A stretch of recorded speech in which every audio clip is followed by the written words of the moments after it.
witches. Hi, hello. Welcome back to an episode of True Crime. I Is think it that was really really true crime, fun. though? This might be my new like fun thing to do. I'm just gonna keep a list of really unhinged things I can say to you in that 5 second countdown. Just to get an authentic reaction right as it starts recording. Don't threaten me. Damn. Okay. Oh my Fuck. gosh. That was great. Yeah, so Emily's gonna do our kind of true crime, kind of history Yeah, I was gonna episode. say, is it really true crime? I mean, it's more history I based, mean, she but it's the definitely committed some dark side. crimes. The But dark like, side of history. yeah, we learned about this. So we learned so much when I went to Charleston because we went on the Dark Side of Charleston walking tour. Did you have the same Listen, guide the second time? I didn't actually. I really okay. So the guy that we had the first time around, his name's Andrew, and Andrew is actually the person that takes the new guides around. Like Yeah. he's like the trainer. The second guy, I actually sent you his name. He actually wrote a book on Oh. history of the area. He is a retired homicide detective for Charleston. Ooh. He is born and raised in the area, so he is a Charlestonian through and through. And it's so funny to listen to him because he went to like an all like not an all boys. Well, was it an all boys? Maybe. Um Christian school downtown. Oh. Um because he got into some trouble at his high school. So his mom was like, "You know what? I'm gonna send him to be with the nuns." And it's so funny because he took oranges and he took his parents' vodka. And he and his mom was a nurse, so she had, a supply, and he's like older. Um I'd say like he's got grandkids, so like 50s, 60s. Um he was like, "Yeah, I had, a supply of needles. So I made screwdrivers and I sold them for $5 on my Catholic or well, I don't know if it's Catholic, but like on my Christian campus downtown." And I was like, "He's so funny." He was hilarious. Like I really enjoyed our one person, but like taking my conservative family members on this one was hilarious. It was great. We talked about prostitutes, we talked about drugs, we talked about seedy deals, and I was like, and what's also really weird about it is there was a couple on the tour with us. Um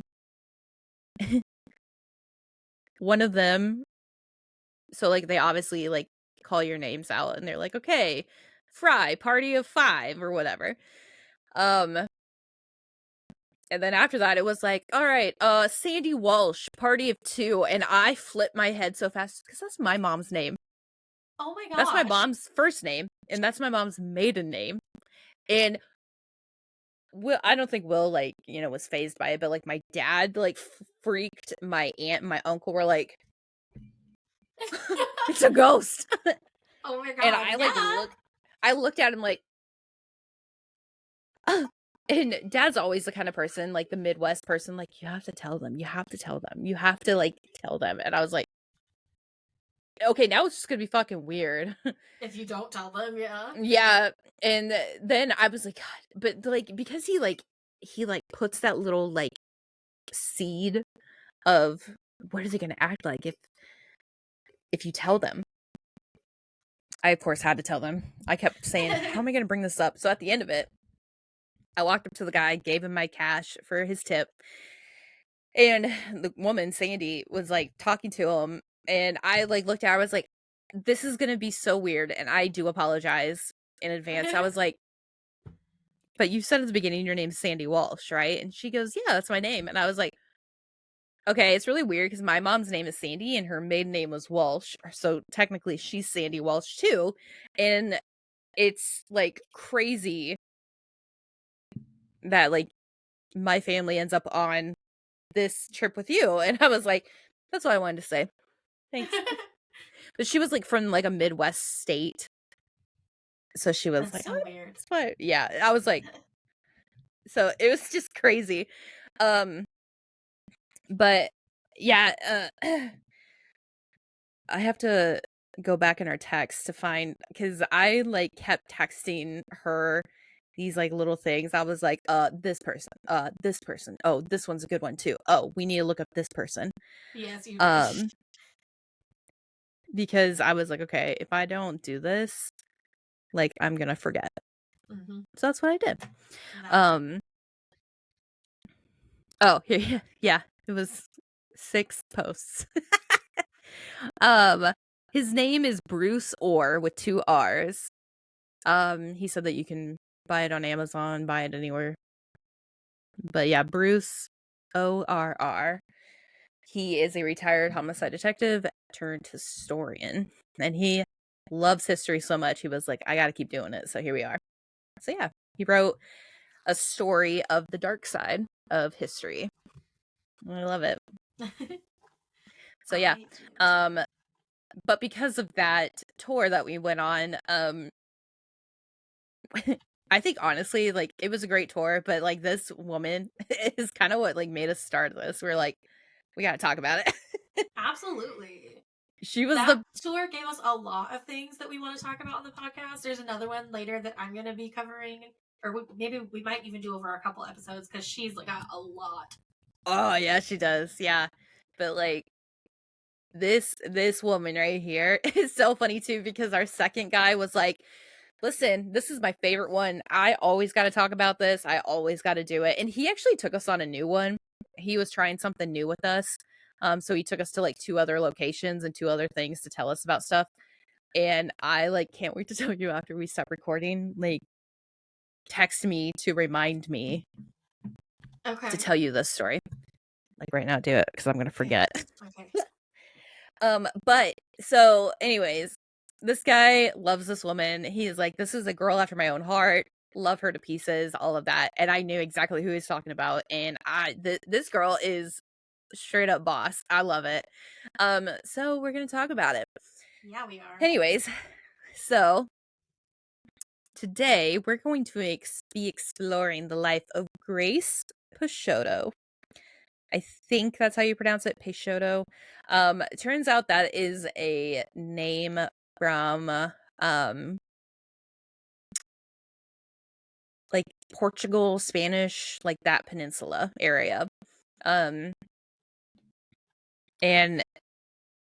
this last name is from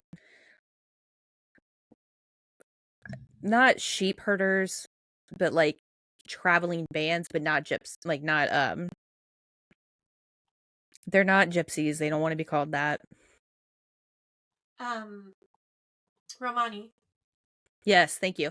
So it's similar to that in the Iberian Peninsula area, basically. It's kind of like where that name is derived from. But she was a remarkable woman who made her mark in 19th century Charleston, South Carolina, due to some shitty circumstances. But it's great nonetheless for her, kind of. So anyways, Grace Peixotto was born on October 30th, 1817, on the island of St. Thomas in the Danish West Indies. Her family had later moved to Charleston, where her father, Reverend Solomon Cohen Peixotto, served as a Hassan or cantor. No, that is Jewish. I do not speak Hebrew in any way, shape, or form. I'm fucking that up. I'm aware. We're sorry. No matter how many times I like practiced and practiced and practiced it, I couldn't do it. I wouldn't do it justice. So if I'm gonna fuck it up, I'm just gonna say it the way I need to say it. But basically, he was a singer, musician. He's a cantor. In the Jewish faith. So her early life as kind of what shaped her as she grew up, like her family's religious and cultural background, her spiritualism, all of that is kind of what shaped her, life and how she would carve out her path and like how she set it out for herself.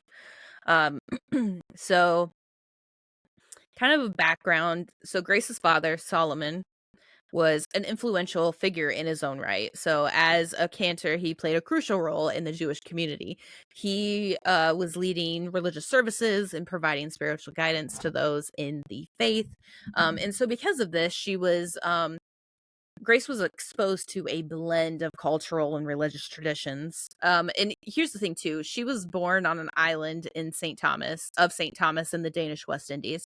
So let alone having the Danish West Indie like influence, she was raised in the Jewish faith, but she's also in an area where there are tribes of people living there. There are other cultures there. So just the fact that she was raised in this location with multiple people around, she was very, very, she was quite the exposed girl at this time of life for her age. Um, so all of these things kind of helped influence her again later on. But the Peixotto family had moved to Charleston when she was still pretty young. She wasn't as old, but what would you say? Probably like 20s, I would say. I mean, I feel like that's young in that age. Or old in that age, but Yeah, I was um I yeah, feel like she but was like a 19 or teenager. something. Yeah, I feel like she was a teenager still. Yeah. Um I mean, she lived to be in her 60s, so I mean, she lived a pretty good life. But so her family had consisted of her father Solomon, her mother Rachel, and her various siblings. Grace was like the middle child, so that added a lot to the family's financial responsibilities on top of, moving to a whole new place. So Well, Charleston, that's it. Just that. yeah. Yeah. So Charleston was a bustling port city with a diverse population, obviously in the early 19th century. We still kind of have a diverse population, but mainly that's because of just people in and out um visiting. But at that time the economy was thriving. People from various backgrounds came together. It was a port city, so everybody from everywhere is coming through. And so, this whole new atmosphere on top of her own upbringing had a pretty significant impact on her, um, and how she navigated, her new surroundings and her new life here. However, despite all of that and despite the challenges of relocating to a whole new city, Grace's family still really maintained those strong ties within the Jewish community. Essentially, that was why they came there. He got moved to like a whole new place, a synagogue, and that's kind of where you go.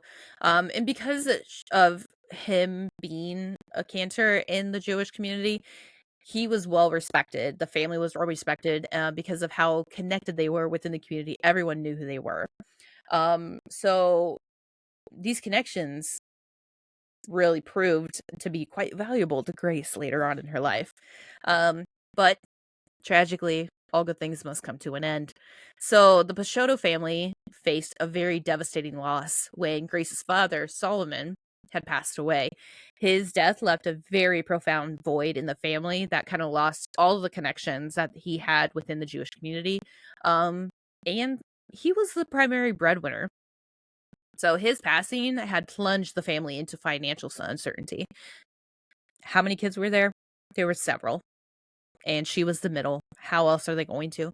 She didn't have a dowry to marry into a good family.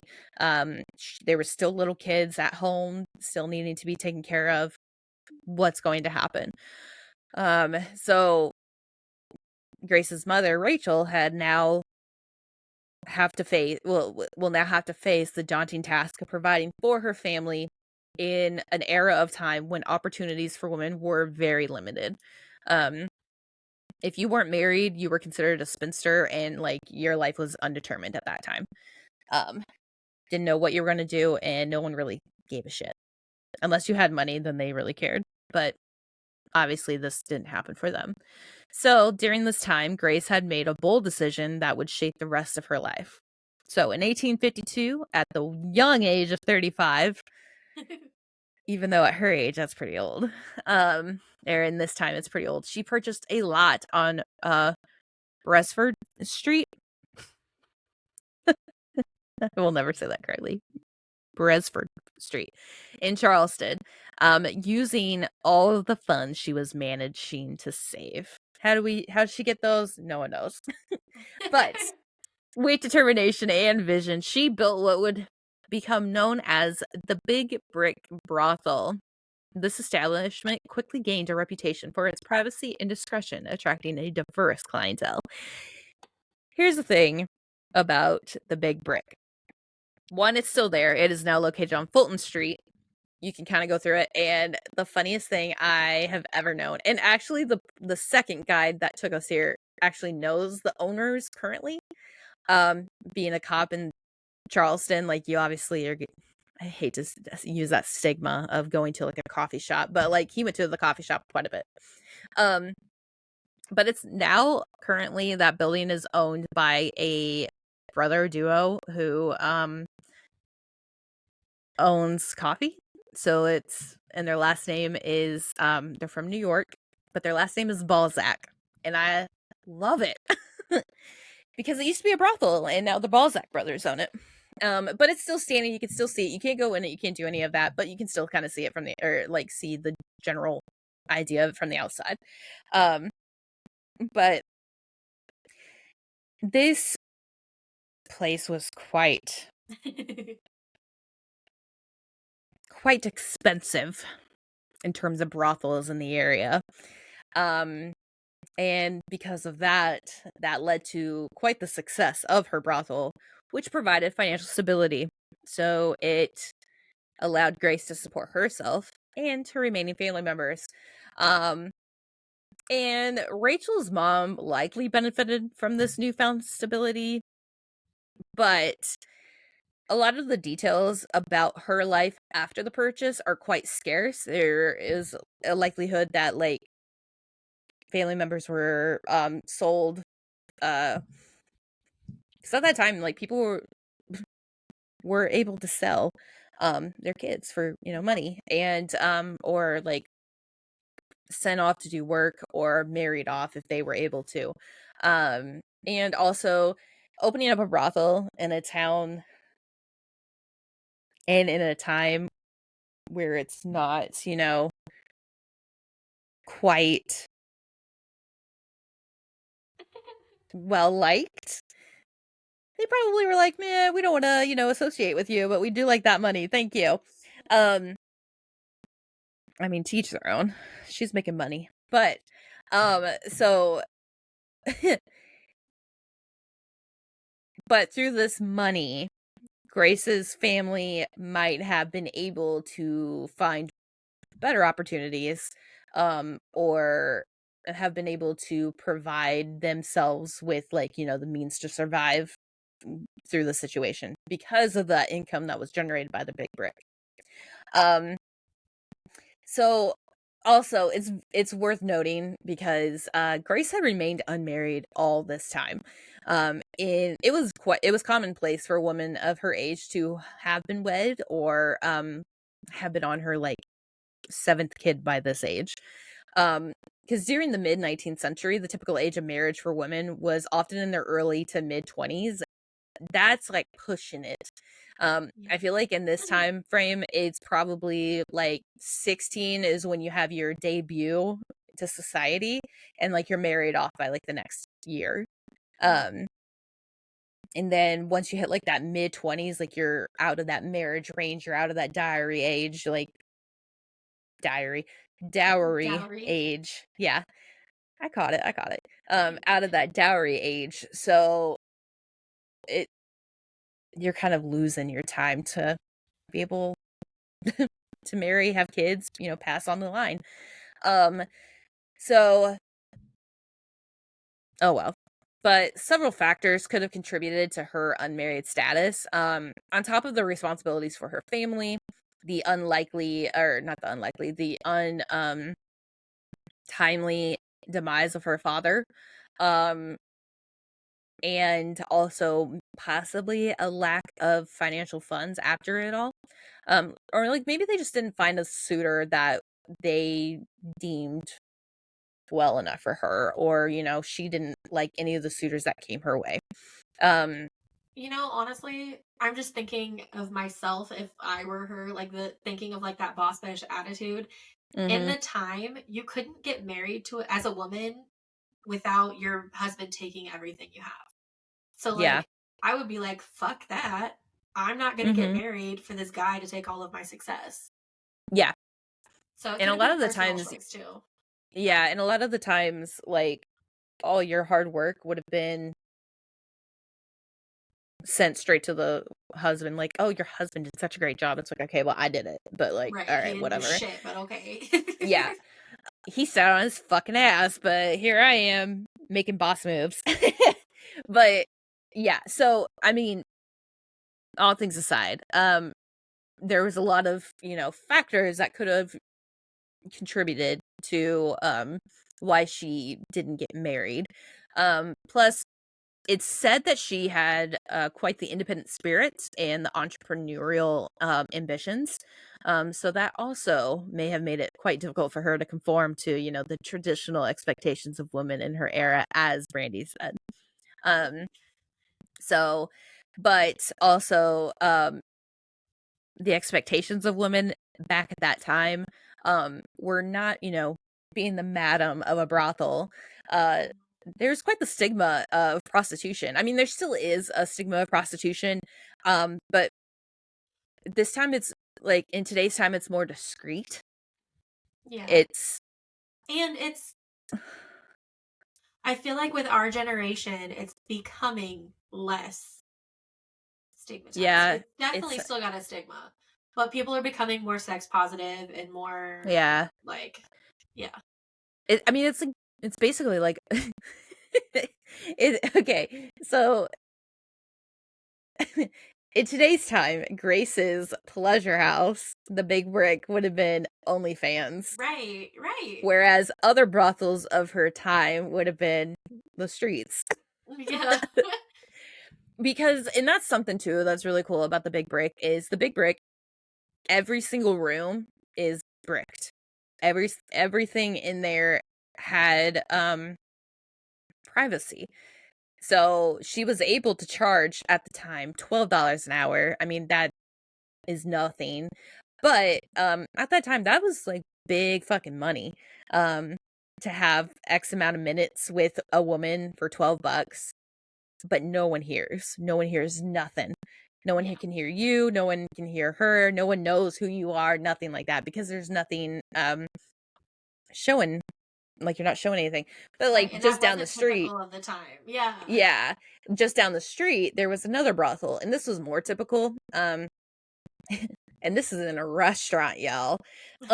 So this place, you would go inside, and each room would have like 12 beds. You know, not side by side, but like in open equidistance from area. each other. Yeah, And then there would be a wonderful, like, think of it if you're in like the hospital and you're like cutting off a bed from the other bed yeah, in the like a same curtain exact room. basically. Yeah, and that's exactly what it is. Each of these beds had a curtain to cover them.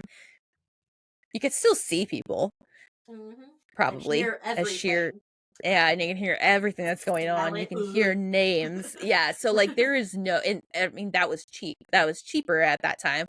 So, there was no privacy, there was nothing.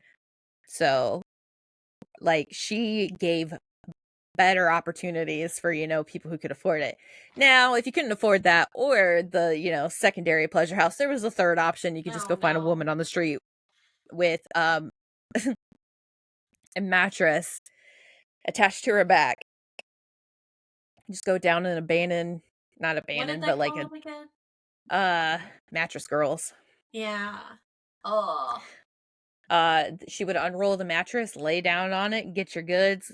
She'd get some cash, she'd roll that mattress back up and go on to the next. So like But that was like super cheap. Like that was like slumming it type yeah, vibes. that's like paying $1 for like an hour's worth of service Yeah. versus like 300 for Grace's establishment. But like and that was the thing about Charleston. Charleston was known for it was like Sin City of the South basically.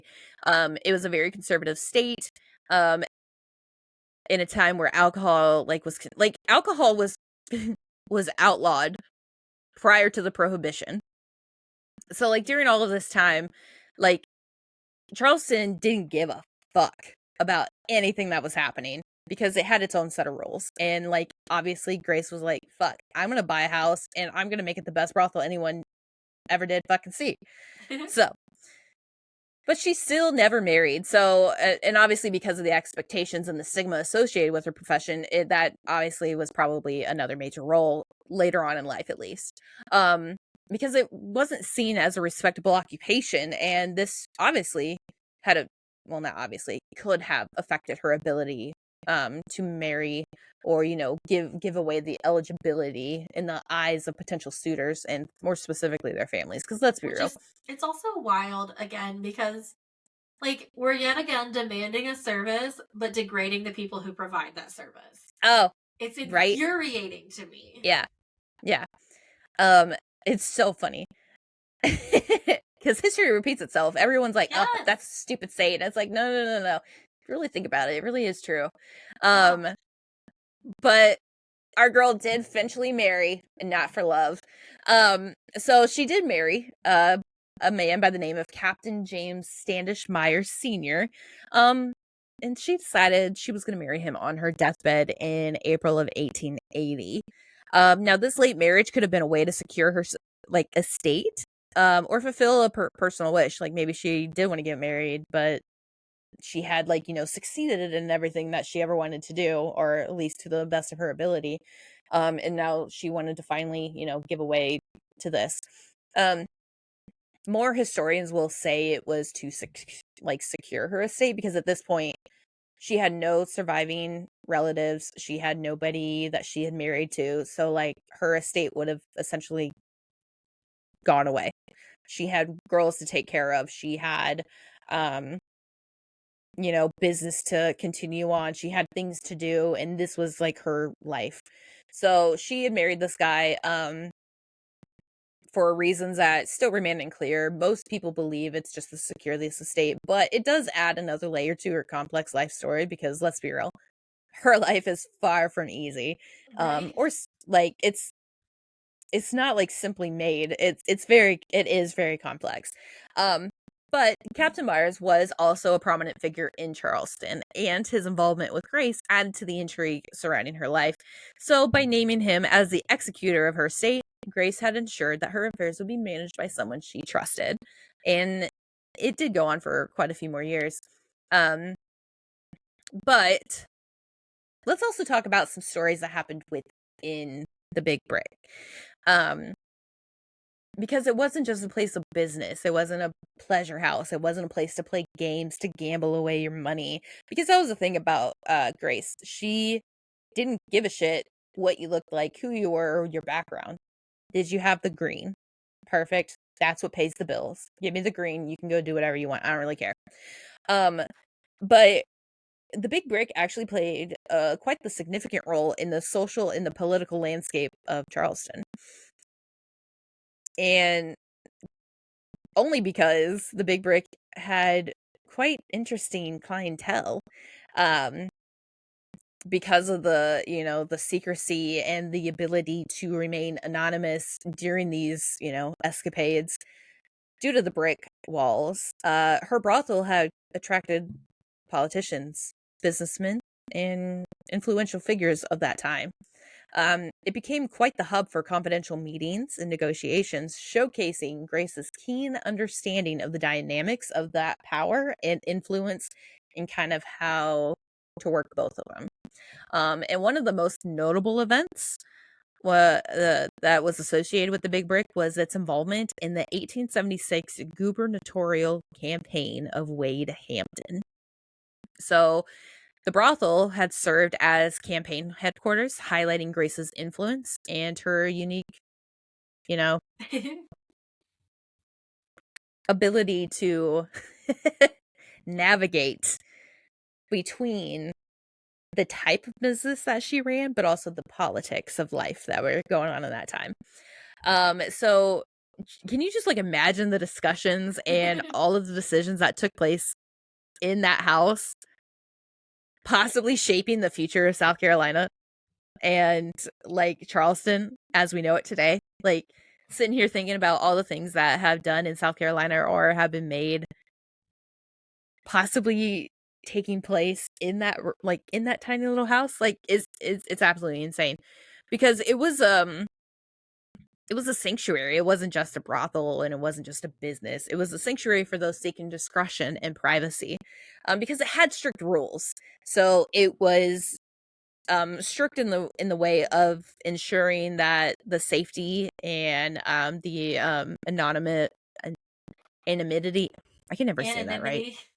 Anonymity. Anonymity of its clientele, but also she took care of her girls. Now, obviously, if her girls were unable to like do their job duty, she put them on the streets. But I mean, that's typical of any job. You can't do your job, you can't work there. But she was able to, take care of her clients and also take care of her girls and take care of anybody that like wanted to use her business. So like being able to build that business around the discretion, the privacy, the sanctuary for those needing that assistance, it created quite the secure environment that contributed to the long-standing success of the Big Brick. So like where other brothels were like going out of business or doing this or doing that, like Grace's brothel was like, I'm here and I'm here to stay. But another fun story that we learned about the location, and I really just had to talk about it. Now, there is it's believed to have happened kind of part of the story, but I'll get to that in a second. So the original streets of Charleston, when I say they're paved, they're not paved like asphalt, like they're not paved as if you're driving down the road on today's roads. No, they are not. No. Paved stands for cobblestones. So a bunch of random ass rocks placed together to create not dirt roads. That is what paved stood for at that time. So Grace had made a request to the city of Charleston to pave the street on which her business was located. Now, the, request was initially denied because of the type of business. Like, people were like, no, we don't want someplace like this to have a paved street, because absolutely not. Because bigotry. Yeah. Like, no. Her business and its location are not getting a paved street, and absolutely not. But Grace's influence, obviously, because of the politicians, the businessmen, like all of these people coming through her business, they were like, okay, well, she does make us a lot of money. Yeah. And she knows a lot of things. So, maybe we shouldn't ignore her. So Grace leveraged her connections and the brothel's financial. I just spit all over my mic. Oh my god, I need a drink. Wet the palate. I am very dehydrated. And I've been talking a lot. Okay. So so Grace leveraged her connections and the brothel's financial contributions to the economy, and got her requests pushed through, and eventually she got her way. And the streets were paved, improving access to her establishment and enhancing the overall infrastructure of the area. You are talking too much, or like you've said a lot when you're like tripping over words. Yeah.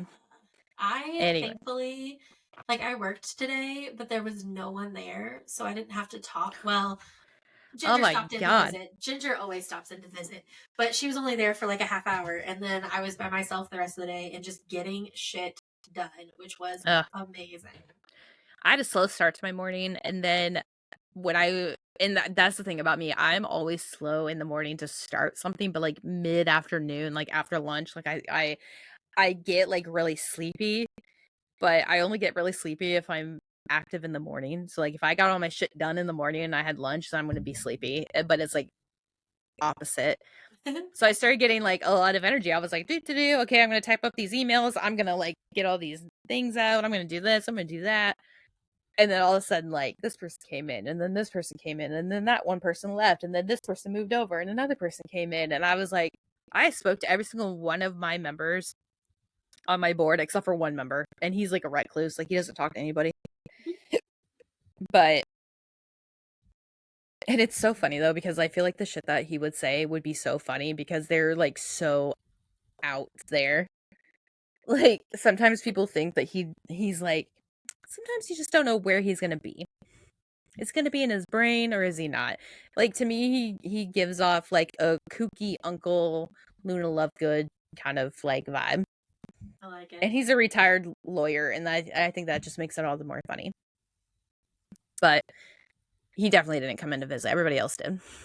So, and I got $40, so can't beat that. But anyways, so I did a lot of talking today, and then my friend called me on the way home, and I was like, okay, I can't even rest my throat before I have to go talk on the podcast. But anyways, so so the story part of it that we learned, at least in on the walk, that some believe have happened. So when Grace originally found out that her request was denied, and she didn't ask for like the best kind, apparently. She had asked for any leftover rock to at least just pave the in front of her street, or not in front of her business. And obviously everybody was like, no, that's a brothel. Ew, we don't do that here. And that pissed her off. So it's reported that she went to the location of the judge who I guess denied her. Because it's not like, at that time, it's not like, oh yeah, we're going to put this towards like a committee and the committee is going to vote on it. Like, everything kind of went to the judge at this point in life. And the judge had like rule over everything. He was like the mayor without being the mayor kind of thing. So she goes to that judge, and that judge is literally in a fucking trial. And some people believe that when she walked in there, all the men in the room would turn away from her. Like, I don't know this bitch. I don't know who this person is. Even though everybody did. And she goes straight up to the judge and like sets the rejection letter down, and some people believe that she said, like, do you want to keep going home with muddy boots every night, or do you want to pave my street? And that day her street was paved. So regardless of how she used her connections, regardless of how it happened, she still was able to get her way, no matter how the whole story actually panned out. But so it was highly influential compared to, the other brothels or the street work of that time. Its reputation for discretion and the high profile clientele made it a prestigious location. And again, the cost of bedding a prostitute at the Big Brick was a lot higher than that of other establishments. So the quality of service, the privacy, the exclusivity that her brothel offered was quite sought after. It was a sought after destination for those who could afford it, which was, like the 1%, basically. It's also is a great place for like that political climate to go to and have that privacy. Have a little drink, have a little bedtime, come downstairs, let's talk business. And that is kind of how it cemented its status in the Charleston social and political circles. So, I mean, regardless of any of that, like, she made such a huge thing out of a job that was such a stigma at that time. And I would like to say Charleston's very sex positive, but it's not. But that's fine. It's very alcohol positive, that's for sure. But so one of the last stories I want to talk about before I wrap it up is not the most controversial, but it's kind of intriguing. So it's said during one of the grand parties that was hosted by Grace that a significant business deal was struck between two prominent businessmen. This deal not only had benefited the local economy, but it also established long-lasting partnerships that helped shape Charleston's future. So Grace's ability to create that environment that was conducive to such like a significant interaction just goes to show how much her business and her influence and her ability to navigate these social circles like help shape the future of Charleston that we know today. I mean, maybe not so much to the extent, but I mean, at least enough to make a difference later on. But despite the challenges of running such a business, her leadership and business savviness had shown through even in her later years, because she managed to keep her establishment running smoothly, even during the periods of economic downturn and social upheaval, which was quite often during that time, like Civil War time. That was a lot of shit. And her ability to adapt and persevere in times of those troubles kind of is very remarkable, and something to be respected in terms of her legacy. So like she was truly a multifaceted individual who I would like to say left a lasting mark on Charleston's history. Regardless of what business went down in her little brothel, she did still have like quite a badass story, for a time that is not well known for women success. Um, so that's kind of really what drew our hearts towards, this kind of segment was Grace Peixotto, because who doesn't love a boss ass bitch? So I do. yeah. But yeah, so that was a little bit about Grace. Obviously there might be a little bit of flavor added to it for some stories, but relatively it all is the same. So but yeah, so that's a little bit of about Grace Peixotto. If you want us to cover something either dark history, dark side of a town or something like that, or a true crime story from Let your us know. country or your place of living, that's fine. Let us know. Email us at accordawitches. No, that's it. So wrong. Email us at accordawitches at gmail.com. Yes. Or find us on your social media sites. Or you could message us via Buzzsprout. Yeah, you can. There's All a of whole those. new thing like text us, send us the links, drop us a line. All those corny little things that you could say. But yeah. So until next time. Bye.